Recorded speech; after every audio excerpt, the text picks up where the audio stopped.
पुणे जिल्ह्यातील महाराष्ट्र राज्यामध्ये सर्वत्र ग्राहक चळवळीची मुहूर्तमेढ रोवणारे, कार्यकर्त्यांना मार्गदर्शन करणारे, गोरगरिबांचा वंचितांचा आवाज अखिल भारतीय प्रांत ग्राहक संरक्षण परिषदेचे महाराष्ट्र प्रदेशाध्यक्ष माननीय संपतदादा बोराटे आपणास वाढदिवसाच्या कोटी कोटी शुभेच्छा।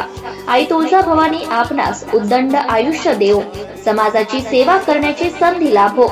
आप जियो हजारों साल, साल के दिन हो 50,000। शुभेच्छुक माननीय संपतदादा बोराटे, मित्र परिवार मोशी, सर्व पदाधिकारी व सदस्य अखिल भारतीय प्रांत ग्राहक संरक्षण परिषद महाराष्ट्र राज्य व पुणे जिल्हा, महाराष्ट्र मुस्लिम विकास परिषद संघटना, जनसेवा संघटना।